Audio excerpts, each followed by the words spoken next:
دیکھیے نبی اکرم صلی اللہ علیہ وسلم نے فرمایا تھا، وہ حدیث میں نے شروع میں آپ کو سنائی ہے، بدأ الاسلام غریبا وسیعود کما بدا۔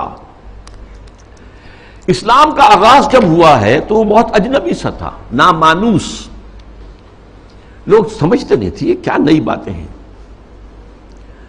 پھر اس کے بعد اسلام کے غلبے کا دور آ گیا، جب غالب ہو جائے تو سبھی دوست بن جاتے ہیں، جو بھی طاقتور ہے اس کے تو سبھی دوست ہیں، لہذا بہت سب لوگ جو ہیں اس کا علم لے کر کھڑے ہو گئے۔ لیکن ان قریب اسلام غریب ہو جائے گا، پھر اجنبی ہو جائے گا۔ تو جو لوگ اسلام کی اجنبیت میں اس کا ساتھ دیں اور خود بھی اجنبی ہو جائیں، ان کے لیے مبارکباد ہے، تہنیت ہے کہ وہ زمانے کا ساتھ نہ دیں، اسلام کا ساتھ دیں۔ چاہے کہا جائے کہ یہ بڑے فنڈامنٹلسٹ ہیں، یہ بڑے کٹ ملا ہیں، یہ بڑے دقیانوسی ہیں، یہ بڑے تنگ نظر ہیں، یہ بڑے رجت پسند ہیں، جو چاہے کہیں، لیکن جو اسلام کے ساتھ چمٹے رہیں گے ان کے لیے فطوبی للغرباء۔ اب اس کا تاریخی تجزیہ کیا ہے؟ دیکھیے، اسلام پر اجنبیت کا پہلا پردہ یا پہلا سایہ تو پڑ گیا خلافت راشدہ کے فوراً بعد۔ حکومت و ریاست کے میدان میں امرہم شورا بینہم کے بعد ختم ہوئی اور ملوکیت، شہنشاہیت کا آغاز ہو گیا۔ اب اس کی تفصیل میں اس وقت نہیں جاؤں گا۔ بنو امیہ، بنو عباس، پھر اس کے بعد جو بادشاہتیں بنی، مغلوں کی حکومت، صفویوں کی حکومت، ترکوں کی حکومتیں، یہ تھی، یہ وہاں پر وہ خلافت کی بنیادی بات یہ نہیں تھی کہ چنو اپنے میں سے بہترین کو اور پھر اس کا حوالے کرو۔ ان اللہ یامرکم ان تؤدوا الامانات الی اہلہا، جو اہل ہو ان کے ذمہ داریاں جو ہیں ان کے ذمہ لگاؤ۔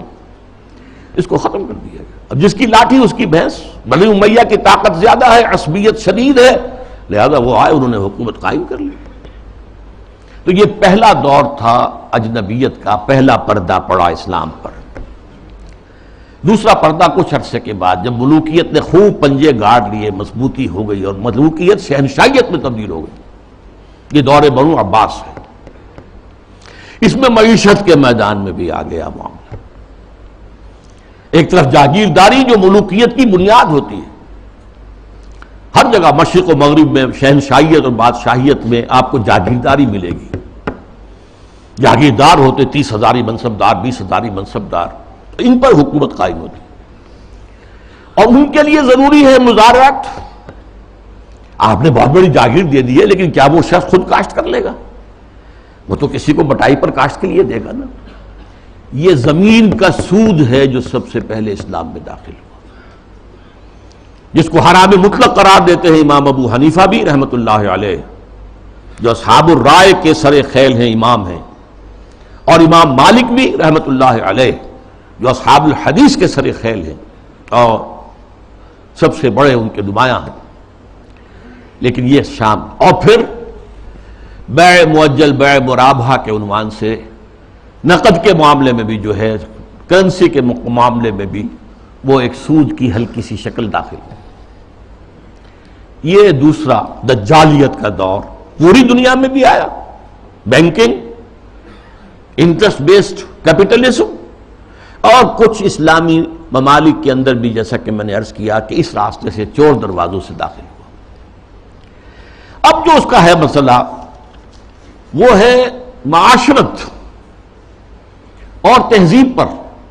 اس کی وجہ کیا ہے؟ اس تمام دور میں مسلمانوں کی تہذیب، ان کا طرز بود و باش، ان کی معاشرت اور ان کا آئلی نظام، ان کا خاندانی نظام، ان کے آئلی قوانین انٹیکٹ رہے۔